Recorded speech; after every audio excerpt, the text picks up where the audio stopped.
আজকের দিনে আমার বিশ্বাস যে আমি এই মঞ্চে দাঁড়িয়ে আমি বলছি, এই ধলাই বিধানসভা চক্রের কোন ব্যক্তি একেবারে দিনমজুর থেকে শুরু করে ম্যাজিস্ট্রেট হোক, কেউ বলতে পারবে না যে ধলাই বিধায়ক নিহারঞ্জন দাস যে আমার ফোন রিসিভ করেননি বা কল ব্যাক করেননি, কেউ বলতে পারবে না। আমি আজকের দিনে এই মঞ্চে দাঁড়িয়ে বলতে পারি, কারণ আমি মনে করি এদেশের নাগরিক, সে দিনমজুর হোক আর ম্যাজিস্ট্রেট হোক, তার প্রত্যেকের আত্মসম্মান আছে। এই আত্মসম্মানকে মর্যাদা দেওয়া আমার দায়িত্ব। উনি কি বলতে চায় সেটা আমার দায়িত্ব। আমি কতটুকু পারবো সেটা পরের কথা, সব জিনিস তো পারবো না। আমি চেষ্টা করব তার সমস্যার সমাধান করতে। কি বলতে চায় আমার শোনা দরকার, আমি করেছি। আমি নির্বাচিত হওয়ার পর এই ধলাইকে সমজালা উন্নীত করার ব্যাপারে আমি আমার তরফ থেকে যতটুকু চেষ্টা প্রয়োজন আমি করেছি।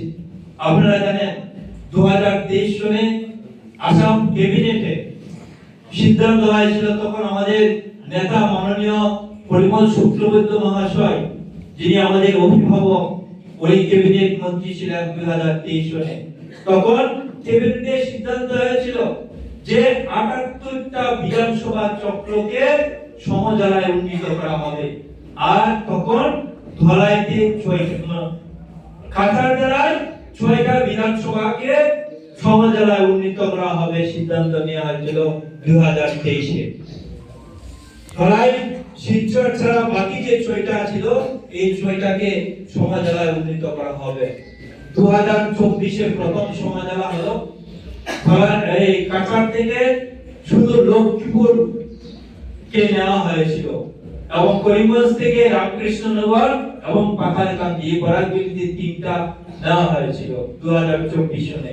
ধলাই স্থান পায়নি। কিন্তু 2025 সালে আবার বলা হলো 10টা বিধানসভা চক্রকে সমজেলা উন্নীত করা হবে। তখন আমি মাননীয় কৌশিক রায়কে সঙ্গে নিয়ে আমি মাননীয় মুখ্যমন্ত্রীর দ্বারস্থ হয়েছি। মুখ্যমন্ত্রী আমাকে বলেছেন, ঠিক আছে, তোমার ধলাইকে সমজেলা উন্নীত করব।